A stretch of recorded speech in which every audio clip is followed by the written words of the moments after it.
বাংলাদেশের বাইরে পৃথিবীর বিভিন্ন প্রান্তে যেখান থেকে চ্যানেল আই দেখছেন, আপনাদের সকলকে সাদর আমন্ত্রণ তৃতীয় মাত্রা দেখবার জন্য। প্রিয় দর্শক, সাম্প্রতিক নানা বিষয় নিয়ে আলোচনার জন্য আমার সঙ্গে স্টুডিওতে রয়েছেন আমার বাবা আছেন বাংলাদেশ জাতীয়তাবাদী দল বিএনপির প্রশিক্ষণ বিষয়ক সম্পাদক এবং মোশাররফ হোসেন, এবং আমার ডানে রয়েছেন বাংলাদেশের কমিউনিস্ট পার্টি সিপিবির সাধারণ সম্পাদক রুহিন হোসেন প্রিন্স।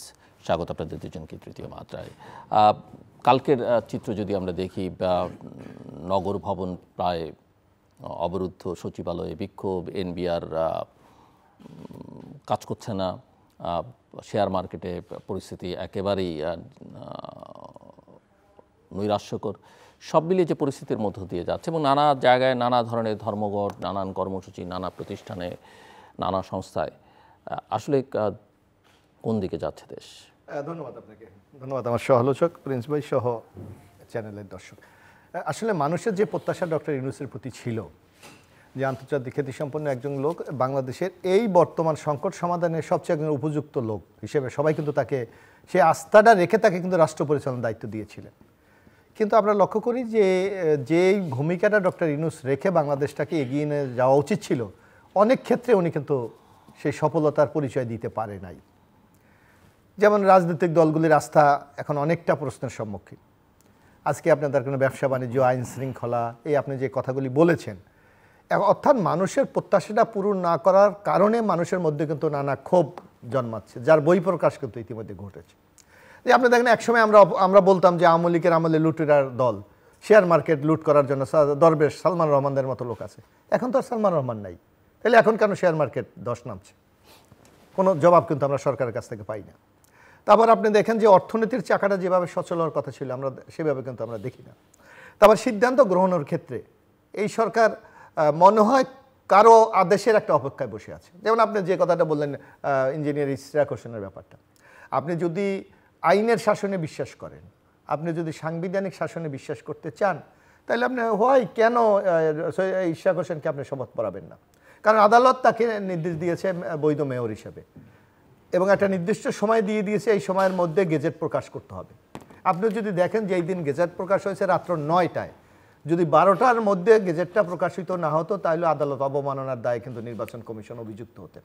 তারপর অথচ আমরা পরের দিন আপনি একটা টকশোতে দেখবেন কিনা যে একজন সাংবাদিক প্রকাশ্যে বলছে টকশোতে যে আমি আইন উপদেষ্টার এপিএস এর রুমে বসা।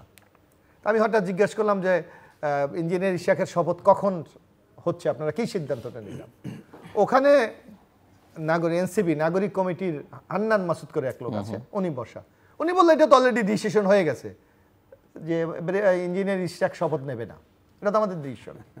অর্থাৎ বাইরে থেকে কিভাবে একটা সরকারকে ডোমিনেট করা হচ্ছে, এইসব কাণ্ড তো আমরা লক্ষ্য করছি আমরা। আর যদি সরকার মনে করেন ইঞ্জিনিয়ার ইশরাকের ব্যাপারে যদি শপথ গ্রহণ না করাতে সরকার চান, তাহলে তো আপিল করতে পারতেন, কিন্তু সেই দিকেও কিন্তু তারা যায়নি। চেম্বার আদালতে যেতে পারতেন, অন্য জায়গায় তারা আরও ব্যবস্থা গ্রহণ করতে পারতেন, কিন্তু আমরা দেখেছি সেই দিকে না গিয়ে একটা ঘোলাটে পরিস্থিতি তৈরি করা হয়েছে। এবং এখনও আমরা দেখেছি যে গতকালকে ইশরাক হোসেন আইনজীবী বলেছে যদি 26শে মের মধ্যে যদি শপথ গ্রহণ না হয়, তাহলে কিন্তু সংবিধান লঙ্ঘন হবে। এখন আমরা দীর্ঘদিন একটা সংগ্রাম করেছি শেখ হাসিনার বিরুদ্ধে, যে আমাদের গণতন্ত্রের অধিকার থেকে আমাদেরকে বঞ্চিত করা হয়েছে, আইনের শাসন থেকে বঞ্চিত করা হয়েছে, আমাদের কথা বলার অধিকার তারা কেড়ে নিয়েছে, হত্যা গুমের মাধ্যমে একটা ফেসিস্ট সরকার দীর্ঘদিন ক্ষমতায় ছিল। তো একই চিত্র কি আমরা এই ডক্টর ইউনূসের আমলেও দেখব? যার কারণে মানুষের মধ্যে কিন্তু আজকে নানা জিজ্ঞাসা। আমি জানি আপনি গণমাধ্যমে আছেন, আমাদের মতো এই রাজনৈতিক বহু কর্মীদের সাথে আপনি কথা বলেন, আমরা রাস্তায় বেরোইলেই কিন্তু মানুষ জিজ্ঞেস করে আসলে কি বাংলাদেশে নির্বাচন হবে? এই প্রশ্নের সম্মুখীন আমরা কেন হব? কারণ ইউনূস সরকারের কিছু কিছু কর্মকাণ্ড ইতিমধ্যে বিতর্ক তৈরি করেছে। এই গভর্নমেন্টটাকে আমরা দেখতে চাই একটা নিরপেক্ষ গভর্নমেন্ট হিসাবে, কিন্তু আপনি দেখবেন তাদের কিছু কর্মকাণ্ড দেখলে আপনি বোঝা যায় যে এই সরকারের ব্রেন চাইল্ড যেই সংগঠনটি বা নাগরিক পার্টি, তাদেরকে খুব বেশি প্রভাবিত হচ্ছে বলে ইউনূস সরকার আমাদের কাছে মনে হচ্ছে। আপনি দেখবেন ইন দ্যাট কেস আপনারা কালকেও আপনাদের দলের অ্যাক্টিং চেয়ারম্যান ডিসেম্বরের মধ্যে নির্বাচন চাইলেন, কিন্তু অ্যাকশনটা নাই কেন? যেহেতু আপনারা বলছেন, আমি বুঝতেই পারছি যে আপনি সরকারের নিরপেক্ষতা নিয়ে প্রশ্ন তুলতে চাইছেন, সরকার ঠিকমতো ফাংশন করছে না সেটা বলতে চাইছেন, তাহলে অ্যাকশনটা নাই কেন? না, অ্যাকশন আপনি দেখবেন আজকে বিএনপি, আমরা কিন্তু বারবার বলেছি যে এই ইউনূস সরকারকে আমরা সফল দেখতে চাই, আমরা সর্বাত্মক সমর্থন দিয়েছি এবং আমরা তাদের কোথায় ভুল হচ্ছে, কোন জায়গায় তারা ব্যর্থ হচ্ছে, সেই জায়গাগুলোকে আমরা প্রতিনিয়ত চিহ্নিত করে দিচ্ছি। কিন্তু এই যে আপনি দেখবেন একটা বিতর্ক তৈরি হচ্ছে, বিএনপি একটা বড় রাজনৈতিক দল বাংলাদেশে, সবাই স্বীকার করে। কিন্তু কেউ কেউ মনে করেন যে এই যেমন প্রফেসর ইউনূস একটা মানে তার সরকারের দিক থেকে একটা অনেকে মনে করেন ধমকি দেওয়া হয়েছে যে যদি পরিস্থিতি কাজ করার পরিস্থিতি অসম্ভব করে তোলা হয় তাহলে জাতিকে জানিয়ে দেওয়া হবে কোথায় কোথায় বাধা তৈরি হয়েছে। সো এই যে সংস্কারের বিষয়ে, ঐকমত্যের বিষয়ে, অন্যান্য ইস্যুতে শেষ পর্যন্ত দায়টা অনেকেই মনে করেন যে সরকারের দিক থেকে প্রকাশ্যেই একসময় এসে, যদিও এনসিপি এবং অন্যান্যরা দায়টা ইতিমধ্যে বিএনপির উপরে চাপিয়ে দেওয়া হবে যে বিএনপির কারণে আসলে আমরা কিছু করতে পারলাম না। এইটা আপনি মনে করেন, এটা আমি মনে করি এটা সরকারের ব্যর্থতা ঢাকার জন্য দৃষ্টিটাকে জনগণ অন্যদিকে নিয়েছে। আপনাকে একটা বলি, সংস্কারের ব্যাপারে ডক্টর ইউনূস সাহেবের বক্তব্য যদি আপনি লক্ষ্য করেন, ওই কি বলেছে, রাজনৈতিক দলগুলি যেই বিষয়গুলিতে ঐক্যমত হবে সেগুলিতে সংস্কার প্রস্তাব আমরা বাস্তবায়ন করব, বাকিগুলি আমরা পরবর্তী যাতে কীভাবে বাস্তবায়ন তার জন্য একটা রূপরেখা তারা দিয়ে যাবে। ইতিমধ্যে আমরা দেখেছিলাম, এখানে প্রিন্স ভাই আছে একজন শীর্ষ নেতাদের একজন, ইতিমধ্যে আমরা দেখেছি প্রায় 67% ঐক্যমত হয়ে গেছে। তাহলে আপনি সেগুলি বাস্তবায়ন করেন না কেন? কার অপেক্ষায় আপনি আছেন? অর্থাৎ এই উপদেষ্টা মণ্ডলীর কিছু কিছু সদস্য ক্ষমতার উত্তাপে দীর্ঘদিন থাকতে চায়, যার কারণে নানা বাহানায়, নানা অজুহাতে তারা নির্বাচনকে পিছিয়ে দিতে চায়। আপনাকে একটা কথা বলি, আপনি দেখেন আজকে আপনার কথা হচ্ছে সংস্কার নিয়ে, কিন্তু আপনি দেখবেন যে নাগরিক পার্টির কিছু প্রস্তাবনা যেগুলি সামগ্রিক সংস্কারের সাথে কোনো মিল নেই, যেমন বাংলাদেশের নাম পরিবর্তন করতে হবে, এটা কি সংস্কারের কোনো বিষয়? আমাদের সংবিধানের মূলনীতি চেঞ্জ করে দিতে হবে, এটা কি বিষয়? আজকে দেখান বলা হচ্ছে যে সেকেন্ড রিপাবলিক, এটা আমার মনে হয় কোনো সংস্কারের কোনো বিষয়? আজকে যে স্থানীয় সরকার নির্বাচনের কথা বলা হচ্ছে, অর্থাৎ এগুলির সামগ্রিক লক্ষ্য হলো নির্বাচনকে পিছিয়ে দেওয়া, যাতে এই যে সংস্কার কার্যক্রম এটা একটি প্রশ্নের বাধা। এখন বিএনপির বিরুদ্ধে বলা হচ্ছে, আমি তো মনে করি বাংলাদেশ, এখানে প্রিন্স ভাই একটা রাজনৈতিক দলের জেনারেল সেক্রেটারি, আপনি দেখেন বিএনপি সুনির্দিষ্টভাবে আগামী দিন রাষ্ট্র মেরামতের জন্য 31 দফা লিখিত দিয়েছে, অন্য কোনো রাজনৈতিক দল দিয়েছে অথবা সরকারের পক্ষ থেকে যেই প্রস্তাবনাগুলো দেওয়া হয়েছে, যে ওই যে ঐক্যমতের কমিশন, সেখানেও দেখবেন বিএনপির প্রায় 70% প্রস্তাবনার একই প্রস্তাবনা। তাইলে বিএনপি সহযোগিতা করছে না, দায়টা বিএনপির উপর চাপিয়ে দেবে বলে যে হুমকি দেওয়া হচ্ছে, এগুলি আমি মনে করি তাদের ডক্টর ইউনূস সাহেবের যে ব্যর্থ হয়ে যাচ্ছে, সেই ব্যর্থতা থেকে জনগণের দৃষ্টি অন্যকে নিয়ে নেওয়ার জন্য পরিচালিত হবে এই নাটকগুলি তারা মনে মিস্টার রুহিন হোসেন প্রিন্স, একদিকে সেনাবাহিনী, একদিকে বিএনপি, একদিকে এনসিপি, আরেকদিকে জামাত এবং সরকার, সব মিলিয়ে একটা ঘোলাটে পরিস্থিতি তৈরি হচ্ছে এবং কোনো ডিরেকশন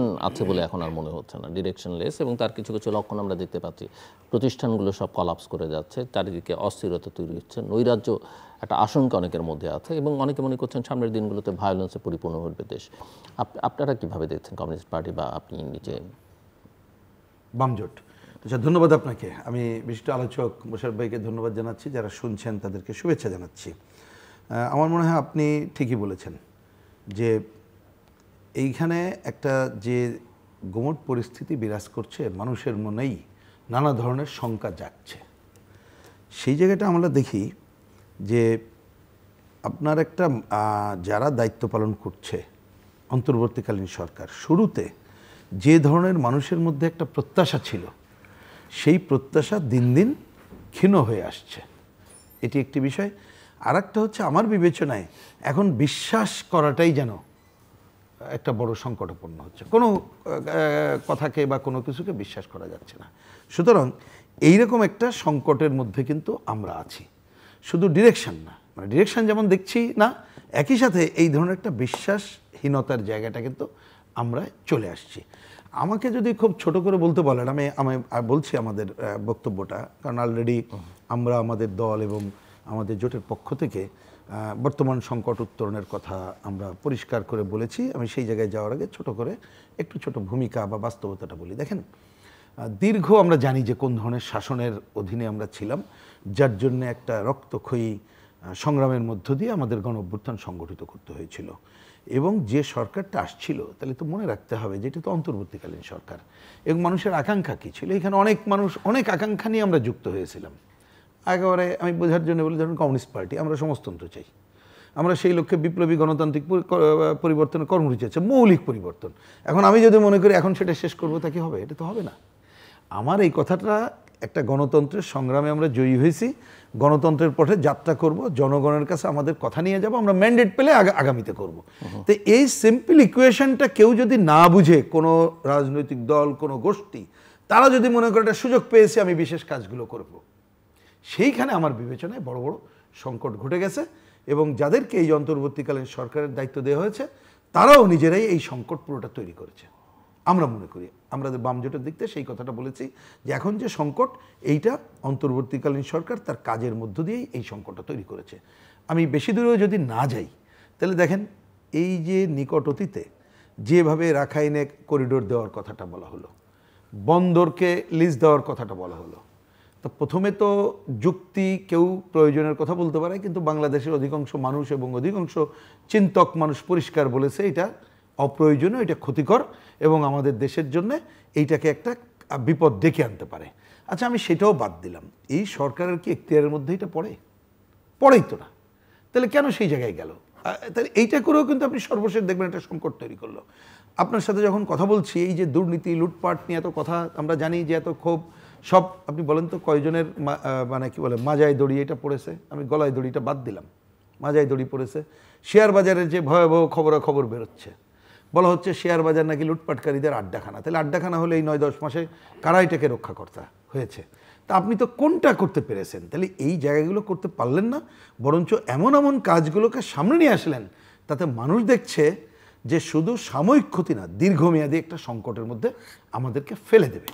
তো সেই রকম একটা জায়গায় আরেকটা কী কাজ হলো, আপনি রাজনৈতিক দল এবং অন্য যারা আছে নানা সময় কথা হয়তো বলেছেন, হয়তো আমি শব্দটা বলছি, কোনো কিন্তু প্রকৃতপক্ষে সংলাপ হয়নি, আমি দায়িত্ব নিয়ে কথা বলছি, দু একটা ইস্যু, এবং বাস্তবে ওনারা যখন বিপদে পড়েছেন মনে করছে এটা হলে একটা সংকট হতে পারে, ডেকে দেখানোর চেষ্টা করছে। এই যে এই দফায় গত দুদিন ধরে রাজনৈতিক দলগুলোর সঙ্গে বৈঠক হচ্ছে, আপনারা গিয়েছেন? না, আমাদেরকে এখনো এটা কথা হয়নি। আমার সাথে একজন উপদেষ্টা কথা বলেছিলেন, তাতে আমাদের বা আমাদের বামজোট ওনারা বলেছেন আচ্ছা দেখি যে কখন আপনাদের ডাকা যায়, হয়তো এই সপ্তাহ বা এটা, আমি জানি না তারা আদৌ ডাকার চিন্তা করেন কি করেন না।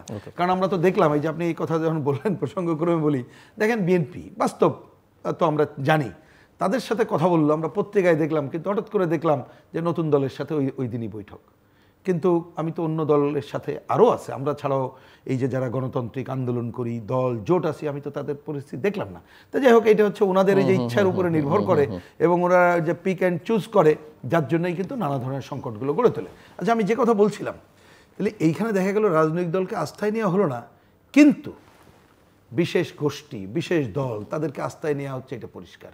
এমনকি এত বড় ঘটনার পরে যে এই যে পদত্যাগের কথাটা আমরা শুনলাম কার কাছ থেকে? তাদের দলের পক্ষ, মানে কি বলবো, আমি ওই যে সরকারের কথা বলছি, সরকারের পক্ষ থেকে অন্য জায়গা থেকে বললে একটা কথা ছিল, কিন্তু আমাদের একটা দল, সেটা দল কি এখনো হয়েছে কিনা আমি ঠিক জানি না, কারণ ঘোষণাপত্র গঠনতন্ত্র দেখি নাই, আমরা কিছুই এটা দেখতে পাচ্ছি না। গড়ে তোলার চেষ্টা করছে, হোক, কারণ এরকম তো 30টা অর্গানাইজেশন কিন্তু ইতিমধ্যে সামনে চলে এসেছে, তারা এসে এই কথাটা বলল। এখন তো বাজারে নানা কথা আছে, যে শুনছি আজকে যেমন একটা জায়গায় আমাকে একজন খুব বাংলাদেশের সিনিয়র পলিটিশিয়ান, তিনি অন ইয়ারেই বললেন, মানে একটা অনুষ্ঠানে তিনি অল মিডিয়ার সামনে বললেন যে তাদের কাছে যা খবর, যে ওই রকম একটা গিয়েছিল, তাকে বলেছে তোমরা যা শুরু করেছো এরকম হলে তো আমার পক্ষে থাকা সম্ভব হবে না, বলেছে তাকে, কিন্তু সে সেইটাকে অন্যভাবে ব্যবহার করলো। যদি এটা সত্য হয়ে থাকে, আমি সত্য মিথ্যা যাই না, যেহেতু অন ইয়ারে প্রেস ক্লাবের একটা অনুষ্ঠানে আমি শুনেছি, এই জন্য এই কথাটা বললাম। তাহলে দাঁড়ালোটা কি? এইটা কি তাহলে এই যে সরকার দিন দিন তারা যে গ্রহণযোগ্যতা হারায় ফেলতেছে, তার যে সমর্থক গোষ্ঠী, সমর্থক দলও বলতে হয়, তারা যে গ্রহণযোগ্যতা হারায় ফেলতেছে, সেই জায়গা থেকে পুনরুদ্ধারের কৌশল হিসেবেই এই জায়গাটা নিলেন কি নিজেদের যে সংকট, এটা ঢাকার জন্যে?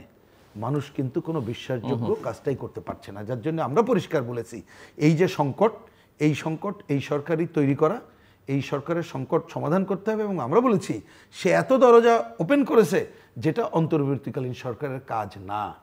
যে 3টা কথা বলা হচ্ছে, এই 3টে আমাদের কোনো দ্বিমত নাই। 1 নম্বর বিচার তো এই যে আমি আবার একটা সিনিয়র পলিটিশিয়ানের কথা বলতে হচ্ছে, তিনি বলছিলেন যে তার একটা মামলা 27 বছর ধরে ঝুলে আছে, বলে যে এটা সব জায়গায় হয়েছে, আবার আপিল করে আছে। তাহলে মানে মামলা তো মানে এইরকম। এখন আপনি যদি কোনো কথা বলেন ওই মামলা শেষ না হলে আমি ভাত খাবো না, তাহলে কি হবে? দেখতে হবে যে মামলাটা দৃশ্যমান হচ্ছে কিনা। অবশ্যই এটা আমার বিবেচনায় সবার 1 নম্বর দাবি, তাই সেই কাজ অলরেডি চলছে, আরও দৃশ্যমান করার কাজটা করুক, এটা এক। 2 সংস্কার, সংস্কার নিয়ে যেটা হয়েছে সব সংস্কারের দায় কি ওনাদের? তো উনি তো সংস্কার সব করছেন না, করতে চানও না। করতে চান কোনটা? সংবিধান সংস্কার কমিশন নাম দিয়েছে, কিন্তু যে কাজগুলো করা হচ্ছে, যে কোশ্চেনিয়ার সামনে এনেছে, সংবিধান পুরোটাই পুনর্লিখন। সেটা তো তাহলে আপনি এটাতে অ্যাকসেপ্টেড হবে না। আপনি সংবিধানের ভালো নির্বাচনের জন্য যদি কিছু করার দরকার হয় সেই কাজটা করবেন, সংস্কার করবেন। কোনটা প্রধান হচ্ছে সুষ্ঠু গ্রহণযোগ্য নির্বাচনের জন্য যা যা সংস্কার করতে হয় তাই করবেন, যেটা আমাদেরও দাবি, যে আমরা উইদাউট সংস্কার ছাড়া কিন্তু নির্বাচন চাই না। আমার ধারণা সবাই চায়। আর এর চেয়ে যদি আমরা ঐক্যমত্য কোনো কিছু হয় সেইটা আপনি তুলে রাখবেন, যদি ইমিডিয়েট সরকার কিছু করতে পারে করবে, না হলে আগামীতে সরকার করবে। সরকার যদি এটা না করে কোশ্চেন হচ্ছে জনগণ ডিসাইড করবে। আরেকটা কি, নির্বাচনকে নিয়ে ধোঁয়াশা কুয়াশার কোনোটার মধ্যে না রেখে আপনি সুনির্দিষ্ট নির্বাচন কমিশনকে বলেন যে অমুক তারিখের মধ্যে তুমি করো, নির্বাচনের কাজটা শুরু করো, তাহলে কিন্তু আমরা এই যাত্রায় যেতে পারি।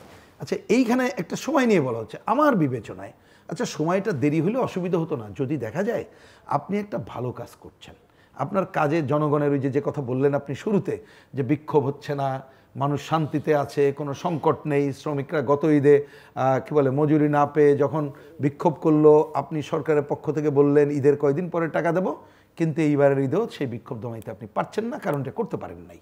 তাহলে তো সংকট রয়ে গেছে। তাহলে সংকট যদি আপনি সমাধান করতে পারতেন 2-4 দিন দেরি হলে আমার ধারণা কেউ আপত্তি করতো না, আমরা তো করতামই না। কিন্তু আমরা দেখছি দিন যত যাচ্ছে পরিবেশ এমন ঘোলাটে হচ্ছে, এই সরকার 24-এর গণঅভ্যুত্থানের আকাঙ্ক্ষা সেইটাও একটা সংকটে পড়ে যেতে পারে। যার জন্য আমরা বলেছি যে আপনি বিচারের দৃশ্যমান কাজ করেন, সংস্কারের ভালো নির্বাচনের জন্য প্রয়োজনীয় সংস্কার করে নির্বাচনের সুনির্দিষ্ট তারিখ ঘোষণা করেন এবং আপনার অন্তর্বর্তীকালীন সরকার এখতিয়ারকে নির্দিষ্ট করেন। এখন ধরেন এই কথাগুলো আমরা যতই বলি না কেন, বা আপনাকে কেউ হয়তো বলতে পারে না আমরা আর কি বলেছি, তাহলে ফিরে যেতে হয়। ওনারা ক্ষমতায় নেওয়ার পরে কিন্তু অনেক উপদেষ্টা কি বলেছিলেন মনে আছে, যে হাসিনার যতদিন ডিউরেশন ছিল আমরা ততদিন থাকবো। ওনার এই যে এই সংকটের মধ্যেও একজন উপদেষ্টা বললেন শুধু কি নির্বাচনের জন্য আমরা এসেছি, শুধু নির্বাচনের জন্য আসি নাই। আরে বাবা, তোমাকে কে ম্যান্ডেট দিয়েছে? নির্বাচনে না আসলে তুমি উপদেষ্টা থেকে পদত্যাগ করে একটা রাজনৈতিক দল করো, ভোট করো, জিতে আসো। আরেকটা বলি, আরেকজন বলেছেন যে জনগণ চায় 5 বছর থাকবে। হ্যাঁ, এটা তো জনগণ চায় 5 বছর। আরেকজন বলেছেন যে তারা নির্বাচিত। কে বলেছে তারা নির্বাচিত? ঠিকই বলেছেন, এক উপদেষ্টা বলেছে 5 বছর, এক বলেছে, কে বলেছে নির্বাচিত না, আমরা নির্বাচিত। আর সবচেয়ে মোক্ষম কথা বলেছেন প্রেস সচিব, যে সংস্কার সবকিছুর ম্যান্ডেট আমাদের আছে। চিন্তা করতে পারেন এই কথা, মানে এইটা আমার মানে হাসিও পাচ্ছে এই জন্যে যে এইটা আমার ধারণা ডক্টর মোহাম্মদ ইউনূস যতই তাকে সমালোচনা করে উনি হয়তো এরকমের কথাটা কখনো বলেছেন বলে আমার মনে পড়ছে না। কিন্তু দেখেন এই কথা বলার মানেটা কি, তার মানে আমি কথাটা এই কারণেই বললাম, তাহলে কি এটা দ্বারা যে সরকার চালাইতেছে কে? প্রফেসর ইউনূস জানেনই না কি হচ্ছে বা তার চারপাশে কে কি বলছে, ওই কথাটা বললাম, সরকার চালাচ্ছে কে? আমরা ওই যে এখন এই আন্দোলন এই সংগ্রামে আমেরিকা মিলে একটা শব্দ আমি দেখলাম যে অনেকেই শিখে গেছে, ওর ব্যাখ্যা না জানলো ডিপ স্টেট। হ্যাঁ, তো এখন অনেক সময় বলতে ইচ্ছা করে এই সরকারের মধ্যে কারা চালাচ্ছে সেইটাই ব্যাপার। কিন্তু আমার কথা হচ্ছে এই জন্য আমি কিন্তু অভিযোগ করার থেকে বলতে চাই এই সরকার যদি তিনি এখনও সময় আছে তাকে পরিষ্কার করে হিসাব করতে হবে। আমি অন্তর্বর্তীকালীন সরকার, আমি এইটুক দায়িত্ব পালন করে চলে যাব এবং আমি ফিরে যাই ওনাদের এই কথাই। শুরুতে কি বলেছিলেন ইউনূস সাহেব, আমি যদি ভুল না করি আমাকে শ্রদ্ধায় দেবেন, বলছিলেন না যে এইগুলো আমার কাজ না, আমরা নির্বাচন দিয়ে চলে যাব। আরেকটা কথা বলেছিলেন যে আমাদের উপদেষ্টারা অনেকে এখানে দায়িত্ব নিয়েছে কিন্তু ওনারা বাইরে থেকে যা আয় করতেন এইখানে অত বেতন পান না, ওনাদের জীবন চালানো কঠিন হয়েছে। তো এখন একজন উপদেষ্টার এপিএসের দেখলাম দুদকে যে শুধু শেষ হয় নাই, তার বিদেশে যাওয়ার নিষেধাজ্ঞা আরোপ করা হয়েছে। তা আপনি তো সংকট নিজেরাই তৈরি করছেন। এবং আমি দেখি উনি যেহেতু শুরুতেই পারেন নাই এবং রাজনৈতিক দলগুলোকে আস্থায় নিয়ে করেননি এবং এখনও করার কোনো আমি কি বলবো আলামত দেখছি না, সুতরাং দ্রুততম সময় আমাদের পজিশনটা ক্লিয়ার, আর দেরি না করে এই বছরের মধ্যেই যাতে নির্বাচিত সরকার আসে সেই ব্যবস্থা করবে, তার জন্য প্রয়োজনীয় সংস্কার করবে, আর অবশ্যই বিচারের কাজ দৃশ্যমান করবে। আর আইন শৃঙ্খলা পরিস্থিতির যেটা অবনতি হয়েছে, মব সন্ত্রাস দমন সহ অন্যান্য কাজে জনগণকে আস্থায় নিয়ে তারা কাজটা করবে। আরেকটা কথা না বলেই এই পর্বে আমি এটি শেষ করি, যে যেমন ধরেন এই যে আন্দোলন সংগ্রামে অনেকে প্রথম দিক থেকে আছে, ওনারা তো শুরুতে নিশ্চয়ই পরে হয়তো বলতে পারবো এমন কতগুলো সিগন্যাল দিয়েছেন যে এরকম মানে দাবি করলেই যেন আদায় হয়ে যায়। আপনি হুড় করে চলে উঠে যেতে পারেন 18 তলা এবং কি বলে বিনা পরীক্ষায় পাস থেকে শুরু করে অনেক কিছু করতে পারেন। আপনি যমুনাতে ঠান্ডা পানি খেয়ে দাবি আদায় করে নিতে পারেন। তাহলে জেনুইন শ্রমিক সাধারণ মানুষ যারা দীর্ঘ ওই স্বৈরতান্ত্রিক শাসনে বঞ্চিত ছিল তারা দাবি করলে তো অন্যায় না, তার মধ্যে সুযোগ দিয়েছেন। কিন্তু আপনি যদি বলতেন ভাই আমি অন্তর্বর্তীকালীন সরকার, তোমরা যে দাবি করতেছো দাও, আমি নির্বাচিত সরকার জন্য রেখে যাবো, আমি রিকমেন্ডেশন করে যাব, তাহলে কিন্তু সংকট হতো না। সুতরাং সংকট ওনারা তৈরি করেছেন, সুতরাং এই সংকট দূর করার জন্য ওনাদেরকেই সুনির্দিষ্ট পদক্ষেপ নিতে হবে। কিন্তু তার বাইরে যে আমি দেখলাম সর্বশেষ তাদের প্রেস বিজ্ঞপ্তিতে অভিযোগ করার চেষ্টা হলো, তাদেরকে কাজ করতে দেওয়া হচ্ছে না এবং এইগুলো করা বিশেষ কোনো জায়গা থেকে কোনো কিছু। এই অভিযোগের মাত্রা যদি ওনারা বাড়ান তাহলে নিজেদের অপরাধ এবং নিজেদের দুর্বলতা ঢাকার জন্য করছে, যেটা জনগণ কখনো গ্রহণ করবে না এবং সংকট আরো তীব্র হবে, যা আমরা মোটেই চাই না। না, প্রিন্স ভাই যে কথাগুলি বলেছে এগুলি সঠিক, মানে এগুলির সাথে তো জনগণ একমত। আপনি দেখেন কালকে আমরা যেটা প্রত্যাশা করেছিলাম, আপনি দেখবেন যে বিএনপির পক্ষ থেকে যে প্রতিনিধি টিমটা গিয়েছিলেন তারা কিন্তু আগে থেকে একটা, কারণ আপনারা তো জানেন যে ওখানে গেলে কি আলোচনাটা হয়।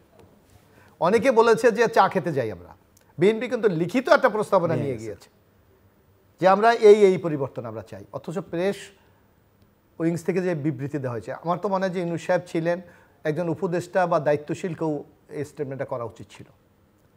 কিন্তু সেখানে দেখবেন একই বয়ান যে জুনের মধ্যে নির্বাচন হয়, যেমন আমরা একদিনও বেশি থাকবো না।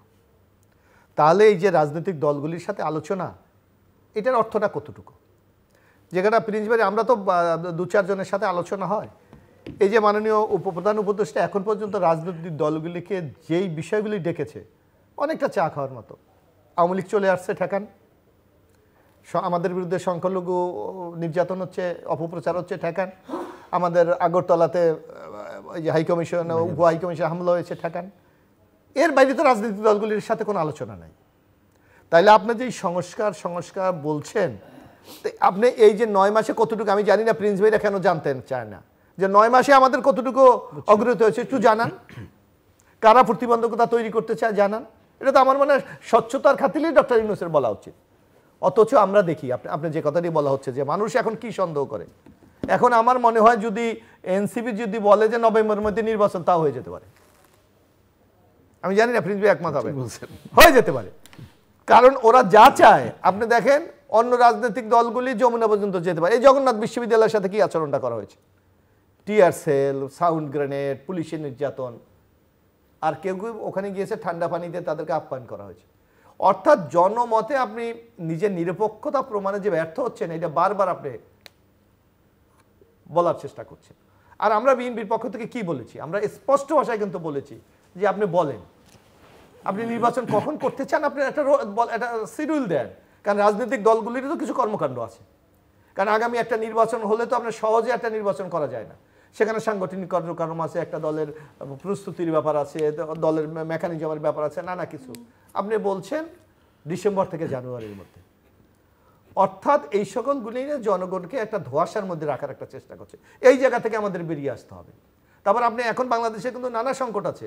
এই যে আপনি হয়তো জিল্লুবে আপনিও গিয়েছিলেন, একটা বিনিয়োগ সম্মেলন করেছে ডাকডোল পিটিয়ে, আমি যাইনি, জানি না, আমি অনেকে দেখেছিলাম, প্রায় 3.5 কোটি টাকা খরচ করেছে আমরা যা দেখেছিলাম। এবং ওই যে যিনি ওই ওখানের চেয়ারম্যান যিনি, উনি বলেছে যে মানে বিনিয়োগ বসে আছে শুধু বাকি। তাহলে আপনি কই, আমরা তো একটা জায়গা থেকে আমরা এখনো শুনি নাই যে আপনি বিনিয়োগ করবেন। বরং আমরা দেখেছিলাম যে রাজনৈতিক দলগুলি যারা ওখানে তারা আলোচনা কথা বলেছে যে একটা নির্বাচিত সরকার ছাড়া কোনো বিনিয়োগ তারা করবে না। তাহলে আপনাদের অর্জনটা কি?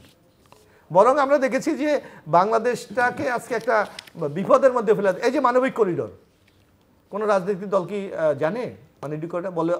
এক সময় বলেছিল, কিন্তু আমরা নীতিগত সিদ্ধান্ত নিয়ে ফেলেছি। পরে রাজনৈতিক দলগুলি যখন খুব তীব্র প্রতিক্রিয়া ব্যক্ত করেছে, তখন বলা হচ্ছে এগুলি আমরা করি নাই। তারপর আমরা চিটাং পোর্ট নিয়ে, বাংলাদেশের মানুষ তো কেউ চায় না চিটাং পোর্টের কি হোক, হঠাৎ বলা হলো বিদেশের কাছে আমরা দিয়ে দেবো। রাজনৈতিক দল বাংলাদেশের মানুষ চায় বা না চায়, এগুলো দিয়ে আমাদের কিছু আসা যায় না। সেম ল্যাঙ্গুয়েজ কিন্তু প্রিন্স ভাই ব্যবহার করেছিল। তো সুতরাং এইগুলি আমরা মনে করি নির্বাচনকে পিছিয়ে দেওয়ার একটা ষড়যন্ত্র, যেটা গণতন্ত্র উত্তরণের পথে বাংলাদেশ আরও বিরাট বিপদের মধ্যে আগামী দিনে পড়তে পারে। ইতিমধ্যে আপনি লক্ষ্য করেন আমরা কিন্তু নানা সংকটে আছি। এই যে আইন শৃঙ্খলা এখনও ঠিক হয়নি। আপনি দেখেন, জানি না আপনার গ্রামগঞ্জের সাথে আমাদের সবার যোগাযোগ আছে, আপনি যে দেখবেন চুরি ডাকাতি কিন্তু বেড়ে যাচ্ছে, কর্মসংস্থান নাই। আগে যে কোনো একটা সরকার যখন থাকে তখন নানা কর্মকাণ্ডের মাধ্যমে কর্মসংস্থানের বিকল্প ব্যবস্থা, তারপরে যে বাস থামিয়ে থামিয়ে ডাকাতি, বাসে এই যে কিছু আমরা দেখে টাঙ্গাইলে জাকাতি, অর্থাৎ মানুষের সোর্স অফ ইনকাম কিন্তু আমরা দিনে দিনে বন্ধ হয়ে যাচ্ছে। আর যখন বন্ধ না হয়ে যাবে তার তো পরিবার চালাতে হবে, তার বাচ্চার কান্না থামাতে হবে। আজকে নানা মানুষ কিন্তু অনৈতিক কাজে জড়িত হয়। কিন্তু আমি আপনার সবচেয়ে আরেকটা যেই ব্যাপার, আপনি আমাদের সেনাবাহিনী প্রধানের যে বক্তব্যটা লক্ষ্য করেছেন কিনা, উনি বলেছে সেনাবাহিনী একটা সুশৃঙ্খল বাহিনী। আপনি দীর্ঘদিন যদি তাদেরকে মাঠে রাখেন, তাদের প্রশিক্ষণের ক্ষেত্রে, তাদের চেইন অফ কমান্ডের ক্ষেত্রে, তাদের মধ্যে একটা দুর্নীতির দানা বাঁধতে পারে, নানা ক্ষেত্রে একটা সেনাবাহিনী একটা সময় নিয়ন্ত্রণের বাইরে চলে যেতে পারে। অনেকে অনেক কথা বলে, কিন্তু আমার দেশের স্বাধীনতা সার্বভৌমত্ব রক্ষার মূল অত্যন্ত প্রহরী আমাদের সশস্ত্র বাহিনী। তাদেরকেও যদি আপনি একটা শৃঙ্খলার মধ্যে না রাখতে পারেন, তাহলে আগামী দিনকেও আমাদের দেশ হিসাবে আমরা আরও নানা সংকটের মধ্যে আমরা পড়ে যেতে পারি। তো যার কারণে আমরা মনে করি দ্রুত গতিতে একটা রোডম্যাপ নির্দিষ্ট করে যে কি হয়েছে এবং আপনি সংস্কার কতটুকু করবেন তার একটা রূপরেখা কিন্তু দেওয়া উচিত। আমরা ইতিমধ্যে আপনি দেখেন একটা অবাধ, যে কথাটি আমাদের মূল একটা ইন্টারিম গভর্নমেন্টের কি একটা অবাধ সুস্থ নিরপেক্ষ নির্বাচন করা। কই, আমরা তো নির্বাচন কমিশনের একটা আইন আমরা 54 বছর চেয়েছিলাম, আপনি এখনো 9 মাসে করেন নাই। আপনি বিচার বিভাগ সংস্কারের একটা আইন করেছেন, তাও আইনজীবীরা সেখানে কিন্তু প্রতিবাদ জানিয়েছে যে এই সিস্টেমে করা যায় না। আজকে আপনার পুলিশ সংস্কার, আমি জানি না প্রিন্স ভাইরা গিয়েছেন, আপনারা কেন এই ব্যাপারে কথা বলেন না? পুলিশ সংস্কারের একটা রিপোর্ট বলা হচ্ছে এটা আলোচনার দরকার নাই, আমরা নির্বাহী আদেশে বাস্তবায়ন করব। অথচ পুলিশ হলো সবচেয়ে সেন্সিটিভ বিষয় আইন শৃঙ্খলা রক্ষার জন্য, সেইটার ব্যাপারে কোনো। এই যে আপনারা তথ্য আমরা দেখেছি গত আওয়ামী লীগের আমলে এই ডিজিটাল নিরাপত্তা আইনে আমরা যখন জেলে গিয়েছি দেখছি শুধু একটা লাইকের জন্য, একটা শেয়ারের জন্য মাসের পর মাস জেল খাচ্ছে। অথচ সে ডিজিটাল তথ্য সংস্কার কমিশনের কোনো কিন্তু আমরা অগ্রগতি আমরা লক্ষ্য করি না। এই জিনিসগুলিকে দৃশ্যমান করে আগামী দিনে কিন্তু আমাদের সংস্কারকে এগিয়ে নিয়ে যেতে হবে। আর আমাদের বলা হচ্ছে না বিএনপি সহযোগিতা করছে না, আমি মনে করি এই সরকারকে সর্বাত্মক সহযোগিতা করে যাচ্ছে বিএনপি। আপনি দেখেন 6টা কমিশনের বিষয়ে আমরা সুনির্দিষ্ট লিখিত প্রস্তাবনা আমরা দিয়েছি। আমরা 31 দফার মধ্যে আগামী দিনে কি, এবং আমি আমার কাছে যতটুকু আমি দেখেছি লিস্টের প্রায় 16টি দফার সাথে কিন্তু ঐক্যমত হয়ে গেছে এই ইন্টিরিয়াম গভর্নমেন্ট যা চায় তার সাথে। তাহলে আপনার সংস্কারের বাকিটা কোথায়? এখন 100% কি হবে? যে কোনো দলের নিজস্ব ধ্যান ধারণা চিন্তা রাজনৈতিক আইডিওলজি থাকবে, তার সাথে সমন্বয় করে তো আপনাকে আগামী দিনে বাংলাদেশটাকে এগিয়ে যাবে। এখন আমি যদি প্রিন্স ভাইকে বলে, প্রিন্স ভাইরা তো একটা নির্দিষ্ট অর্থনীতি বিশ্বাস করে, আমরা তো মুক্তবাজার অর্থনীতি বিশ্বাস করি, এই ক্ষেত্রে কি আমাদের সাথে তাদের সাথে সমন্বয় হবে? হবে না, কারণ রাজনৈতিক দৃষ্টিভঙ্গি আলাদা, তাদের কর্মসূচি আলাদা, আগামী দিন রাষ্ট্র পরিচালনার কৌশল আলাদা। তো আপনার কোন বিষয়গুলির সাথে আমরা ঐক্যমত হতে পারি জেনারেলি, সেগুলি আপনার দেখতে হবে। আপনি দেখেন কেয়ারটেকার গভর্নমেন্ট মেনে নিয়েছে সবাই, আপনার একটা নির্দলীয়ভাবে নির্বাচন হবে মেনে নিয়েছে, আপনি স্থানীয় সরকারে মার্কা থাকবে না মেনে নিয়েছে, প্রধানমন্ত্রীর মেয়াদ 2 মাসে বেশি হবে না মেনে নিয়েছে, একটা আপার হাউস হবে সবাই মেনে নিয়েছে, আর্টিকেল 70 আপনার সংশোধন করা হবে মেনে নিয়েছে, প্রেসিডেন্ট প্রধানমন্ত্রী নির্বাহী বিভাগের মধ্যে ক্ষমতার ব্যালেন্স করা হবে মেনে নিয়েছে, বিচার বিভাগ সব মেনে নিয়েছে। আপনার আমি তো দেখি অধিকাংশ ক্ষেত্রে রাজনৈতিক দলগুলির মধ্যে ঐক্যমত তৈরি হয়েছে, তাইলে ইন্টিরিয়াম গভর্নমেন্ট কেন ঐক্যমত হতে পারছে না? এই প্রশ্নটা কিন্তু মানুষের মধ্যে এখন সবচেয়ে বেশি উচ্চারিত হচ্ছে। সো প্রিন্স, একদিকে পলিটিক্যাল পার্টিগুলো বিশেষ করে বড় বড় ফোর্সেস যারা বিএনপি, আপনারা বাম গণতান্ত্রিক জোট, তাদের সঙ্গে সরকারের একটা দূরত্ব লক্ষ্য করা যাচ্ছে, সেনাবাহিনীর সঙ্গে সরকারের একটা দূরত্ব দেখা যাচ্ছে, এবং বোঝাই যাচ্ছে যে সরকার বা সরকারের সঙ্গে যারা সংশ্লিষ্ট ভেতরে বাইরে খুব একটা তোয়াক্কাও করছেন না। তো আসলে শেষ পর্যন্ত কোথায় গিয়ে দাঁড়াবে বলে মনে হচ্ছে, এবং এর থেকে পরিত্রাণের বা উপায়? আমি আপনার এই কথার সাথে আরও কয়েকটা কথা আলোচ্য বিষয় একটু যোগ করি, মানে বিশেষ করে জনগণ যারা শোনে তাদের চিন্তার যদি খোরাক যোগায়। প্রথম কথা, এটা তো আপনি ঠিকই বলেছেন যে এই যে দূরত্ব, একটা আমাদের দেশের যে রাজনৈতিক এই সংস্কৃতির শব্দটা আমি ইন পজিটিভ অর্থে না অন্য অর্থেই বলছি, যে ক্ষমতায় থাকলে যদি অন্য এর আগের দিনে যেটা দেখেছি তখন দূরত্বটা থাকে, কিন্তু ইন্টারিম গভর্নমেন্ট থাকলে তো এই দূরত্ব থাকার কথা ছিল না। তাহলে হলো কেন? কারণ ওনারা শুরুতে বিশেষ দল বা গোষ্ঠীর প্রতি যত সদয় হলেন অন্য রাজনৈতিক দলগুলোর প্রতি সেটা হন নাই। তাহলে এই দায় কিন্তু তাদের, সেটা আমরা দেখতে পাচ্ছি। তো এই দূরত্ব যদি থাকে, এক কথাই বলতে পারি, এবং আপনি এখানে অন্যান্য আমাদের সশস্ত্র বাহিনী অন্য কথাটা যেটা বললেন, দিন যত যাচ্ছে, তাহলে এখনও যদি এটা সমাধান না হয়, তাহলে কিন্তু আমাদের যে গণতন্ত্রের 5ই আগস্টের গণঅভ্যুত্থানের বিজয়ের পরে যে কথাটা আমরা বলেছিলাম, আশা করি যে এখনও যেই গণতন্ত্রের পথে যাত্রা আমরা ঠিকঠাক মতো শুরু করতে চাই, কারণ একদিনে তো গণতন্ত্র সবটা সম্পন্ন হয়ে যাবে না, একটা ভোট হলেই সব কিছু সমাধান হবে সেটা তো না, কিন্তু যাত্রাটা ঠিক হবে, এই যাত্রা ক্ষতিগ্রস্ত হবে, এইটা হচ্ছে আমার মূল কথা। সুতরাং এই যাত্রা ক্ষতিগ্রস্ত হলে আমরা কিন্তু নানা ধরনের সংকটে পড়তে পারি, যেটা কিন্তু অনেকদিন বারবার বলছি, তবুও খালি এই সুযোগে মনে করে দিই, মনে রাখা দরকার আমাদের পেছনে কিন্তু নানা ধরনের অপশক্তি আছে, দেশি বিদেশি অপশক্তি আছে, এবং ভূরাজনৈতিক কারণে এখন নানা অপশক্তি কিন্তু আমাদের উপরে নানা প্রভাব বিস্তার করতে চায়। পতিত শক্তি আছে, অগণতান্ত্রিক শাসনে বেড়ে ওঠা অপশক্তি আছে। তো এইটা মনে রেখে আমরা যাতে এই সংকট দূর করতে পারি সেটাই হচ্ছে প্রধান কাজ হওয়া দরকার। এবার আমি ছোট ছোট দু একটা কথা বলি। দেখেন, সংকটগুলো তৈরি, এই যে ঐক্যমত্যের কথা যেহেতু বলা হয়, সেইখানে আমি সংকটের ছোট ছোট দু একটা কথা বলি। একটা মোশাররফ ভাই বলেছেন, এটা উনি কারেক্টলি বলেছেন, আমরা কিন্তু সরকারকে এটা বলেছি যে দয়া করে আপনারা একটা শ্বেতপত্র প্রকাশ করেন, এই 9 মাসে আপনারা কি করেছেন, তাহলে জিনিস কিন্তু ক্লিয়ার হয়ে যায়। তো এইখানে ওনারা স্বচ্ছতার কথা বলেন, ওনারা এত জবাবদিহিতার কথা বলেন, ওনারা এত গণতন্ত্রের কথা বলেন, তাহলে এই কাজটা ওনারা করবেন না কেন? এই কাজটা করা দরকার বলে আমরা এটা মনে করছি। আচ্ছা, এইবার আসি, দেখেন নির্বাচনের তারিখ সম্পর্কে আমি একটু কথা বলে আমি ওই ঐক্যমত্যের জায়গায় আসি। সর্বশেষ ওনারা, আমি দেখলাম যে মিডিয়ার মাধ্যমে যে এই জায়গায় ওনারা বলছেন যে ঠিক আছে 30শে জুন আমাদের লাস্ট ডেট, এই জায়গায় আমি যদি এটাকে ধরেও নিই, দেখেন বাংলাদেশের সাধারণ আলোচনা এখানে কিন্তু সবাই বলেছে আপনি 15ই ফেব্রুয়ারির পর থেকে রমজান শুরু হয়ে যাবে, তাহলে রমজানের পরে 30 দিন, রোজার পরে ঈদ, ঈদের পরে নেক্সট ঈদ, এবং তখন হচ্ছে বর্ষার সিজন, এসএসসি পরীক্ষা আছে, হ্যাঁ এসএসসি পরীক্ষা আছে, বর্ষাকাল আছে, তাহলে এইটা কি পসিবিলিটি না? তার মানে আপনি যদি ওই জায়গায় এখন অ্যাগ্রিও করেন, তখন ওইখানকার বাস্তবতে আপনাকে ঠেলে অনেক দূরে নিয়ে যাবে, পরের ডিসেম্বরে নিয়ে যাবে না যারা। তা এখন এইটা এখন কি বলবো ভাই, শুনেন আমাদের পার্টিতে অনেক সময় করি কি, ঢাকায় যখন আমরা থাকি বা ঢাকায় তো মিটিং টিটিং হয়, তা আমরা যখন জাতীয় পরিষদ জেলার প্রতিনিধিরা আসে, আমরা হয়তো এমন একটা প্রস্তাব করলাম, তখন একজন উঠে বলে যে আপনাদের প্রস্তাবটা খুব ভালো, কিন্তু বোধহয় আপনারা ঢাকার কয়জন মিলাই জেলাই করবেন, আমাদের চান না। আমরা প্রথম ঘাবড়াই যাই, বলে কি? তা যে কমরেড একটু বলেন, ব্যাখ্যা করে। তো বলেন আরে এই সময়ে তো আমার ধান কাটা থাকবে, এই সময় ধান লাগানো থাকবে, এই সময় এমন বৃষ্টি পড়বে আমি তো বাড়িতে বেরোইতে পারবো না। আমাদের মাথা নিচে করে বলতে আমরা চেঞ্জ করলাম। তা আমাদের তো সেই মানুষের কাছ থেকে শিখেছি, তো ওনারা কোন মানুষের কাছ থেকে শেখে আমরা জানি না।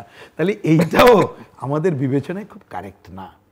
এবং আমি তো আগে শুরুতে বলেছি যে এইটা যথাযথ হয় না, বরঞ্চ আগায় যদি নিয়ে আসতে পারে, আর সংস্কার যদি আরও উনি বলো চান সেটা কঠিন। কেন আমি ঐক্যমত্য ব্যাপারে ছোট করে বলি, দেখেন ঐক্যমত্য কমিশন যেটা এখানে যে তুললেন, আমরা কিন্তু এই প্রথম রাউন্ডে 2বার আলোচনা করেছি, অসমাপ্ত আলোচনা।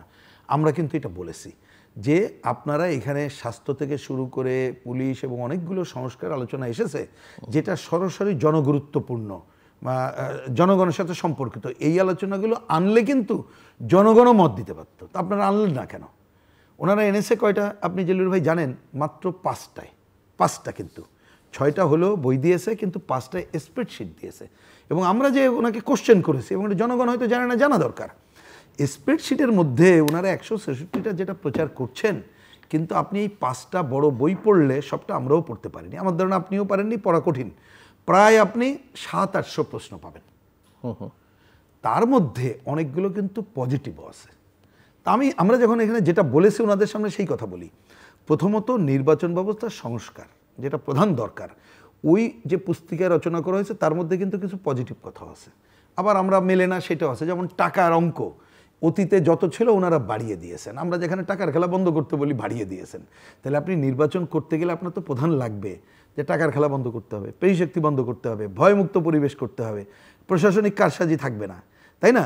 আপনার আঞ্চলিক সাম্প্রদায়িক প্রচার প্রচারণা থাকবে না, মানুষ যাতে নির্বিঘ্নে ভোট দিতে পারে, ভোট গোনা হয়। তা সেই আলোচনা কি আপনি কখনো শুনেছেন টেলিভিশনে বা এই আলোচনায় কখনো? ওটা কিন্তু এজেন্ডার মধ্যে ওনাদের নাই। ওনারা স্প্রেডশিটে যে কোশ্চেনগুলো এনেছেন সেইটাকে মনে হয়েছে যে ওনারা বিশেষ কতকগুলো মাইন্ডসেট করেছেন সেটা করতে চান। আমরা বলেছি করতে কেউ পারে, কোনো দাবি করাতে আপত্তি নেই, কিন্তু ওইটা তো এখন না। ওই দাবিকে নিয়ে আপনি আপনার দল গঠন করেন, জনগণের কাছে যান। তাহলে সেইটা একটা কি যদি বলেন। আমি এবার আসি আরেকটা বড় সংকটের কথা বলি। স্প্রেডশিট নিশ্চয়ই দেখেছেন, এটা জনগণকে জানা উচিত। ওনারা প্রথমে ওই যে বললাম যে তাহলে কোশ্চেনগুলো আমরা মনে করি যেটা ইজি সমাধান ছিল, যেটা করলে আলোচনা করে আপনি অনেক বেশি ঐক্যমত্য এবং সমাধান করে এখনই জনগুরুত্বপূর্ণ যেটা আপনি কাজে হাত দিতে পারতেন, দরকার হলে আইনেও করা যেতে পারত, সেই কাজ কিন্তু এই 9-10 মাসে ওনারা করেননি, আলোচনায় আনেন নাই। এটা গেল প্রথম সমস্যা। ওই যে আলোচনা না করে যদি বলে নির্বাহী দাসে করবো, তাহলে জনগণকে অন্ধ করে রেখে কেন আপনি করবেন, ওইটা গেল। এরপরে আপনি প্রশ্ন করেছেন একমত, দ্বিমত, আংশিক মত, পরে একটা ডেঞ্জারাস, আমি ডেঞ্জারাস শব্দ সচেতনভাবে উল্লেখ করলাম, কারণ আমরা ওনাদেরকে বলেছি আপনাদের এই প্রশ্ন ওনারা তো মাইন্ড করেছেন অস্বচ্ছ, অসম্পূর্ণ এবং কোনো কোনো ক্ষেত্রে উদ্দেশ্য প্রণীত মনে হয়েছে। ওনারা একটু মন খারাপ করেছেন, আমরা ব্যাখ্যা দিয়েছি। আমি যে মন খারাপ করার কিছু নাই, আমার ভুল হলে আমি শুধরাবো, আপনি শুধরান। ওনারা বলেছেন বাস্তবায়ন কোন প্রক্রিয়ায়, গণভোট না গণপরিষদ না সংবিধান পরিষদ, এইভাবে এনেছেন। আমরা ভেরি সিম্পল বললাম যে ভাইরে, আপনারা যদি একটা কলম খালি লিখে দিতেন যে নির্বাচিত সংসদের মাধ্যমে, তাহলে তো হয়ে যেত। হ্যাঁ, কেউ যদি গণপরিষদ টিক দেয় দিক, তাহলে তো আপনি তো নির্বাচিত সংসদের এই কথাটা এখানে আনলেনই না। তাহলে যেটাই তো আমাদের সবার প্রধান দাবি না, যে অনেক কিছু আমরা করতে পারবো না, তাহলে করবে নির্বাচিত সংসদ। তাহলে আপনাকে নির্বাচিত সংসদ আলোচনাটা আপনি সরিয়ে দিলেন, আপনি প্রভোগ করলেন যে গণপরিষদ, গণভোট, অন্যান্য জিনিস, যার জন্য দেখবেন আমাদের সাংবাদিক বন্ধুরা এবং অনেক যারা আর একটু বেশি বোদ্ধা, আমি তো এক্ষেত্রে একটু বোকা মনে করি, কেন জানেন, আমরা বারবার খালি বসাবে আমরা নির্বাচন করছি বলছি না, এবং ওনারা বলছেন জুনের মধ্যে। তখন কিন্তু অনেকে প্রশ্ন করছেন আমাকে, বলছে প্রিন্স ভাই নির্বাচন কোন নির্বাচন? আমি বলেছি সংসদ নির্বাচন। তো বলছে ওটা বলেন না কেন? আমি ওটা বলতে হবে কেন? কয় কেন, ওনারা যদি স্থানীয় সরকার বলে, ওনারা যদি গণভোট বলে, ওনারা গণপরিষদ বলে। আমি বলছি ভাই, আমার মাথায় তো এটা ঢোকেই নাই। তা আসলে আছে, ওই স্প্রেডশিট থেকে বোঝা যায়। আমি বলছি এই কনফিউশনগুলো কেন? এই কনফিউশন যদি দূর না করেন তাহলে প্রবলেম। আমি তো এটাকে খুবই সাপোর্ট করি, যেটা ইউনূস সাহেব বলেছেন বা আমাদের ডক্টর আলী রিয়াজ সাহেবও বলেছেন, যে যতটুকু ঐক্যমত্য হয়েছে আমরা বলবো, বাকি যা করেছেন ওরা উন্মুক্ত করবে। আমরা বলেছি কমিউনিস্ট পার্টি এইটা মোর দ্যান 100% সমর্থক। এইটা কেন জানেন? কারণ আমাদের অনেক কিছু তো ভাই প্রচারে আসে না। তো দয়া করে যেটা বলেছি, ওনারা যদি প্রচার করেন, ওয়েবসাইটে থাকেন, আমরা তো কৃতজ্ঞ থাকবো, খুশি হব। কমিউনিস্ট পার্টির মত কিছু লোক জানতে পারবে, আমি তো আপত্তি দেখি না। এইখানে কেউ কেউ থ্রেট, আমি তো থ্রেটের কোনো কারণ নাই। ওই যে উনি তো পরিষ্কার করে বললেন একটা বিষয়, ওনার সাথে ওনারা জাতীয়তাবাদী রাজনীতি করেন, আমরা সমাজতান্ত্রিক রাজনীতি করি। তা আমাদের তো মিলবে না। মিলবে কোনটা? গণতন্ত্রের প্রশ্ন, যতটুকু চলতে পারি সেইটুকু মিলবে, তারপরে জনগণ রায় দেবে, সেইভাবে আগায় যাবো। তা এইটাই তো গণতন্ত্রের বিউটি, গণতন্ত্রের জায়গা তো সেইটা। তা আমরা দেখতে পাচ্ছি ওনারা এই আলোচনাগুলো এখনো পর্যন্ত কিন্তু ঐক্যমতের কোশ্চেন, অন্যান্য কোশ্চেনে এমন এমন এজেন্ডাগুলো সামনে এনেছেন যেটা সংকট তৈরি করছেন। এটা আপনাকে বলি, দ্বিতীয় রাউন্ডে যখন আলোচনা শুরু হবে, আমি আপনার এইখানে আজকে অন এয়ারে কথাটা বলছি খুব পরিষ্কার করে, আমরা ওনাদেরকে একটা অনুরোধ করে আসছি, বিনীত, কারণ ওইখানে কিন্তু আমাদের খুবই সম্মানিত লোক আছে, এবং এই বলাটা আমি মনে করি অন্যায় হবে না। অনেক পয়েন্টে কিন্তু ওইখানকার প্রধানদের মধ্যেও দ্বিমত আছে, এটা ওপেন, এটা কোনো গোপন না। মানে ওই কয়জনও কিন্তু ঐক্যমত্য নাই, মনে রেখেন। আমরা বলেছি যেটা দেখছেন ঐক্যমত্য হবে না, আপনি একটু সাইডে সরে রাখেন, আপনাদের মত হিসাবে দিয়েন। ঐক্যমত্য যেটা এখন জরুরি ভালো নির্বাচনের জন্য, এবং ইমিডিয়েট কতকগুলো যদি মনে করেন যে আমরা যে কোনো কর্তৃত্ববাদ, স্বৈরাচারী হয়ে ওঠার প্রবণতা ঠেকানো যাবে, তার জন্য অধ্যাদেশ করে করতে হবে, তার সাথে নির্বাচন জড়িত ঐক্যমত্য আছে, সেইটুকু আলোচনায় নিয়ে আসেন, পজিটিভ জায়গাটা আনেন। নেগেটিভটা এনে সময় ক্ষেপণ করার কাজটা করেন না, কারণ পানি অনেক গড়িয়ে যে এমন জায়গায় গেছে, ওই যে বললাম বিশ্বাসীনতাটাই তো এখন প্রধান হয়ে দাঁড়িয়েছে। এই কাজটুকু যদি ওনারা করেন এবং সবাইকে আস্থায় নেন, তাহলে, এবং নির্বাচনের তারিখ জুন না, আমি লজিক দিয়ে বললাম, কারণ জুন বললে আলটিমেটলি আমরা মনে করি আরও ঝুলে যাবে, এটা ডিসেম্বরের মধ্যেই সম্ভব। সেই কাজটা করার দিকে যদি ওনারা আগান, তাহলে এখন যে সংকটগুলো আছে, রাজনৈতিক দলগুলোকে দয়া করে, শব্দটা আমি সব শব্দ বললাম, একটু আস্থায় নিক, আমাদেরকে ডাকতে হবে না, আমাদেরকে না ডাকলে সমস্যা নাই, আমাদের প্রেস রিলিজ পড়লে পড়ুক, না পড়লে পড়ুক, যারা সংকট তৈরি করছে বলে দেখছেন সেইটুক করুক। আর আমি একটু অনুরোধ করব, গরিব মানুষের পেটে লাথি মারেন না, ওইটুক লাথি মারলে তো আমাকে পড়তে হবে, কারণ আমি তো সেই অংশের রাজনীতি করি, আমাদের উপায় নেই। এইটুক যদি করেন, তাহলে আপনি ভালোভাবে সময় পার করে ভালো নির্বাচন করতে পারবেন। এই যে প্রায় শত শত মানুষ যে রক্ত দিল, হাজার হাজার মানুষ আহত হইল, এবং এই যে কোটি মানুষের যে আকাঙ্ক্ষা গণ অভ্যুত্থানের, সেইটা বাস্তবায়নের পথে কিছুটা হলে আপনি একটা রেখাপাত করতে পারবেন। না, এখানে প্রিন্স ভাই যে কথা, দাবি কি আদায় করতে হবে না এমনি এমনি পাবেন? বাংলাদেশে আসলে আমাদের দুর্ভাগ্য কি, যে কখনো কিন্তু আপনি বাংলাদেশের সহজভাবে কোনো কিছুই হয় না, জনগণকে কিন্তু কন্ট্রোলটাকে উচ্চকিত করতে হয় না, কিন্তু হয় না। আজকে দেখেন কিন্তু বাংলাদেশের, আপনি যদি একটা জিনিস লক্ষ্য করেন, আপনি 5ই আগস্টের পরিস্থিতি আর আজকের পরিস্থিতি একটু মূল্যায়ন করেন, তখন ডক্টর ইউনূসের বিষয়ে একটি লোক কোনো শব্দ উচ্চারণ করার মতো বাংলাদেশে ছিল না। এখন কিন্তু অনেকে বলতে শুরু করেছে, ওনারা ক্ষমতার মোহে আচ্ছন্ন, ওনারা কোনো বিশেষ এজেন্ডা বাস্তবায়ন করতে চায়। এই যে প্রিন্স ভাই একটি কথা বলেছেন, যে গণপরিষদ তো কেউ কেউ এজেন্ডা আছে, এবং আপনাদের তো এই প্রশ্নটা উত্থাপন করা উচিত ছিল যে আপনারা যারা রাজনৈতিক দল তারা কিন্তু কেউ এই কোনো সংস্কার কমিটিতে নাই, কিন্তু একটা শ্রেণীর প্রতিনিধি কিন্তু ওখানে আছে, বৈষম্যবিরোধী ছাত্র আন্দোলনের একজন করে কিন্তু সকল কমিটিতে আছে। তো সুতরাং তাদের একটা চিন্তা চেতনা ধ্যান ধারণা এই সংস্কার প্রস্তাবে আসবে, এইটাই তো স্বাভাবিক, যার জন্য ওই প্রস্তাবটা তারা রেখেছে যাতে আপনার মধ্যে একটি প্রতিক্রিয়া তৈরি হয়। যার কারণে তা আমি একটা যে জিনিসটা আমরা মনে করি সেই জিনিসটা হলো যে বাংলাদেশটা আমাদের সামনে সবার আগে। এখন নানা সংকট, জিলু ভাই আপনিও প্রতিনিয়ত কথা বলেন, এই সংকট থেকে আমাদের বেরিয়ে আসার জন্য কিন্তু দ্রুত গণতান্ত্রিক পথে আমাদের যাত্রা শুরু করতে হবে। যদি আমরা ব্যর্থ হই তাহলে কিন্তু বাংলাদেশ আরও সংকটে পড়বে। আজকে আন্তর্জাতিক ষড়যন্ত্র আছে, যেটি এই সরকারও বলছে, দেশেই ষড়যন্ত্র আছে। আর যদি কেউ মনে করে যে আওয়ামী লীগকে আমরা নিষিদ্ধ ঘোষণা করে দিয়েছি, আওয়ামী লীগের কোনো কার্যক্রম নাই, ওরা মানে ঘুমাচ্ছে, এটাও কিন্তু বোকার স্বর্গে বসবাস করার মতো। কারণ আওয়ামী লীগের একটা বিরাট সমর্থক কিন্তু এখনো বাংলাদেশে আছে, তারা কিন্তু নিজেরা সার্ভাইভ করার ট্রাই করবে। কিন্তু এই অবস্থা উত্তরণের জন্য কি দরকার? আমাদের ঐক্যমত দরকার। আমরা মনে করি এই ইন্টারিম এবং অন্তর্বর্তীকালীন সরকারের উচিত রাজনৈতিক দলগুলির যে ঐক্যমত, যেই সকল বিষয়ে ঐক্যমত হয়েছে সেগুলি বিষয়ে খুব দ্রুত পদক্ষেপ গ্রহণ করে আগামী দিনে তাদের কি পরিকল্পনা, তার একটা প্রস্তাবনা তারা দিয়ে যেতে পারে, যেটা রাজনৈতিক দলের একটা দায়বদ্ধতার মধ্যে পড়বে। কারণ আগামীতে যারাই ক্ষমতা যায় দেখবেন আপনি কিছু কিছু কথা বলার চেষ্টা করছে যে এই যে প্রিন্স ভাইরা তখন তো রাজপথে মাঠে আমরা কর্মী ছিলাম, যে বলছে 3 জোটের রূপরেখা বাস্তবায়ন হয়নি। আরে 3 জোটের রূপরেখা বাস্তবায়ন না হলে সংসদীয় গণতন্ত্র কোথা থেকে আসছে? কোথা থেকে সংসদীয় গণতন্ত্র এসেছে? এটা তো 3 জোটের রূপরেখার অনেক, সেই সবটা হয়তো হয়নি, আচরণবিধি হয়নি, কিন্তু হয়েছে তো হয়েছে। তারপর আপনি দেখবেন এই যে পার্লামেন্টারি কমিটিগুলি কোথা থেকে এসেছে? 3 জোটের রূপরেখা। এই ছাত্রদের বয়স আপনার মনে আছে, আমরা তখন ছিলাম 27 বছর ছিল, 30 বছর করা হয়েছে না? কৃষি ঋণ আপনারা তো এই আন্দোলন করেন, 5,000 টাকা করে কৃষি ঋণ মাফ করে দেওয়া হয়েছে। আরও অনেক প্রক্রিয়া যখন বাস্তবায়নের দিকে, তখন কিন্তু রাজনৈতিক দলগুলি ক্ষমতার দ্বন্দ্বে লিপ্ত হয়ে গেছে, আন্দোলন শুরু হয়ে গেছে। সুতরাং বাস্তবায়িত হয় না এটা, ওনারা একটা নতুন একটা ন্যারেটিভ দাঁড় করাতে চাচ্ছে, আমরা যদি না করে দিয়ে যাই এগুলি মানে হবে না। ওনাদের একটা জিনিস মনে রাখা উচিত, যে কথা প্রিন্স ভাই বলেছে, আপনি যতই সংস্কার করেন, যতই পরিবর্তন করেন, এটার বৈধতা দেবে পরবর্তী সংসদ।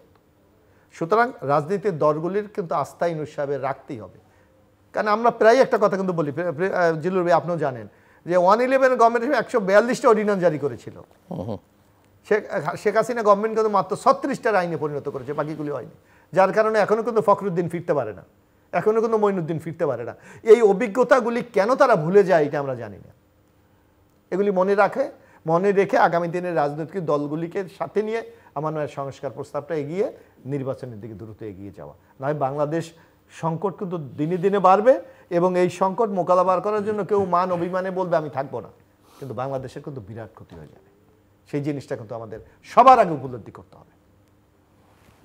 এরকম জায়গা তৈরি হবে বলে মনে হচ্ছে, আমি থাকবো না, যদি এখনো পর্যন্ত এই জায়গায় মানবাভিমানের কোনো সুযোগ আছে না, রাজনীতিতে কোনো সুযোগ, আমি বলবো মানবাভিমানের রাজনীতির সুযোগ নেই, কিন্তু অনেকগুলো কর্মকাণ্ড এমনভাবে আনছে অরাজনৈতিক ব্যক্তিরা, তারা এক অর্থে এটা মানবাভিমান বলবো নাকি প্রতিহিংসা পরায়ণতা বলবো নাকি তাদের ক্ষুব্ধতার বহিঃপ্রকাশ বলবো আমি জানি না, ডিক্টেট করতে চাচ্ছেন। সুতরাং আমি বলছি যে এইটাকে যদি ওনারা পরিবর্তন না করেন সংকট কিন্তু দীর্ঘায়িত হবে।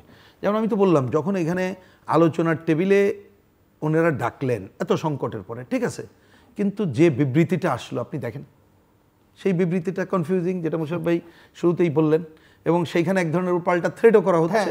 তাহলে আপনি সংকটটা নিজে সমাধান করবেন না আপনি সংকটটা তৈরি করছেন? আমাদের সেনাবাহিনী এবং অন্যরা, তাদেরকে নিয়ে কেন এই ধরনের প্রশ্ন করা হবে?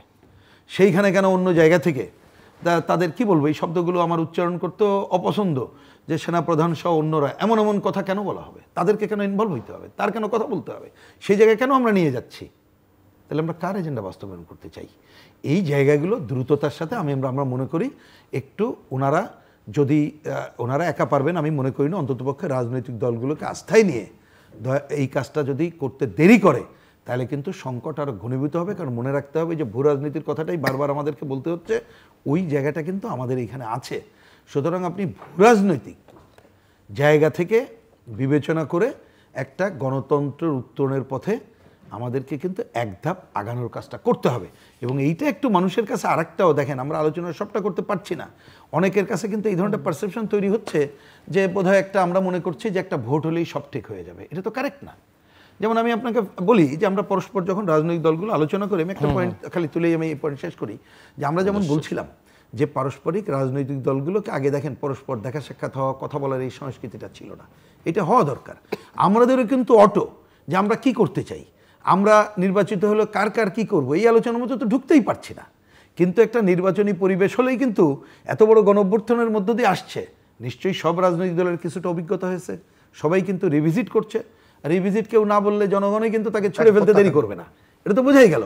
সুতরাং সেই জায়গাটাকে আমাদেরকে সুযোগ দিক, আমরা তো তাই মনে করি। আমাদের পার্টি বামজোট, আমরা মনে করি আমরা দরকার হলে রাজনৈতিক দলগুলো, বিশেষ করে আমি গণতান্ত্রিক রাজনৈতিক দলগুলোর কথা বলি, যারা মুক্তিযুদ্ধে বিশ্বাস করে সেই দলগুলোর কথা, আমাদের তো পরস্পরই তো একটা কি বলবো যে আচরণবিধি নিজেদের তৈরি আমরা করতে পারি।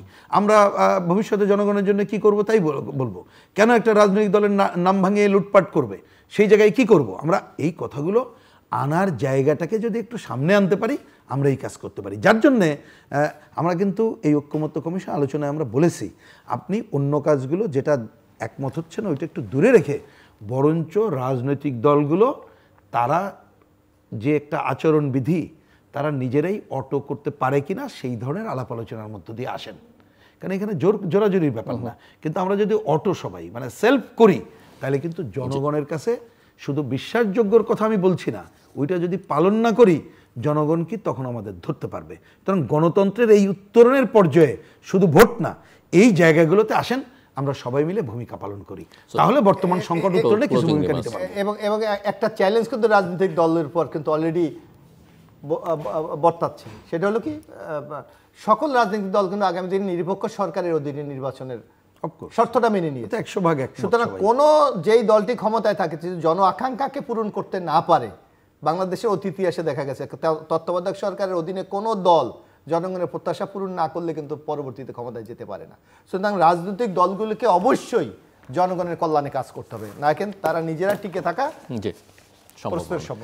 দর্শক অনুষ্ঠানের শেষ প্রান্তে আমরা সামাজিক যোগাযোগ মাধ্যম ফেসবুক, এক্স এবং ইউটিউবে রীতিমাত্র লাইভ স্ট্রিম হচ্ছে, আপনারা দেখতে পারেন। টেলিভিশনের পর্দায় দেখতে না পারলে যে কোনো সময় যে কোনো স্থান থেকে ইউটিউবে রীতিমাত্রা চ্যানেলটি সাবস্ক্রাইব করে পর্ব বা পুরোনো পর্বগুলো আপনারা দেখতে পারেন। মিস্টার রুহিন হোসেন প্রিন্স এবং mister A B Mosharraf Hossain অসংখ্য ধন্যবাদ এই আলোচনা শুনবার জন্য। দর্শক অনেক আলোচনা হয়েছে এবং রাজনৈতিক দলগুলো রাজনৈতিক নেতৃত্বের কিছুটা শিক্ষা হয়েছে বলে ওনারা বলছেন, এবং শিক্ষা হওয়াটাই আসলে উচিত। পুরো প্রক্রিয়া থেকে বিগত বছরগুলোতে এবং বিশেষ করে জুলাই আগস্টে যা হচ্ছে তা থেকে আমাদের প্রত্যেকেরই আসলে শেখার অনেক কিছু আছে, এবং সেখান থেকে আমাদের সংশোধিত হবারও অনেক সুযোগ তৈরি হয়েছে। এখন কে হবেন কি হবেন না সেটা দেখবার জন্য অপেক্ষা করতে হবে, কিন্তু তার জন্য মানুষের অধিকারকে কোনোভাবেই খর্ব করা যাবে না। আর সরকার ইতিমধ্যেই প্রমাণ করেছে যে তাদের বিশেষ উদ্দেশ্য আছে, তাদের নিরপেক্ষতা প্রশ্নবিদ্ধ, এবং তারা আসলে সেই অর্থে ডেলিভার করতে পারছে না, জনগণের আকাঙ্ক্ষা পূরণ করতে পারছে না, নিজেরা যে অঙ্গীকার করেছেন সেটাও পূরণ করতে পারছে না। কাজেই উত্তরণের একটাই উপায়, সেটা হচ্ছে যে নির্বাচনী প্রক্রিয়ার মধ্য দিয়ে একটা অবাধ, সুষ্ঠু, গ্রহণযোগ্য, অংশগ্রহণমূলক নির্বাচনের মধ্য দিয়ে জনগণের প্রতিনিধিদের কাছে ক্ষমতা হস্তান্তর। একটা নির্বাচিত সরকার সব সমস্যার সমাধান করে দিতে পারবে বা একটা নির্বাচিত সরকার গণতান্ত্রিক হবে সেটা সবসময় প্রত্যাশিত নয়, উল্টোটাও হতে পারে। কিন্তু নির্বাচন ছাড়া গণতন্ত্র সেটাও চিন্তা করবার কোনো, অন্তত আমাদের যে রাজনৈতিক ব্যবস্থা তাতে সেই সুযোগ নেই। আমরা আশা করব যে সরকার ইতিমধ্যেই নানাভাবে প্রশ্নবিদ্ধ এবং নানা মহল থেকে যাদের সমর্থন না থাকলে আসলে এই সরকার থাকবে না বা টিকে থাকবে না, তারা যেহেতু চাইছেন সরকার নির্বাচনের দিকে মনোযোগ দেওয়া দরকার। আমাদের সঙ্গে থাকবার জন্য অসংখ্য ধন্যবাদ, আপনাদের সবার জন্য শুভকামনা।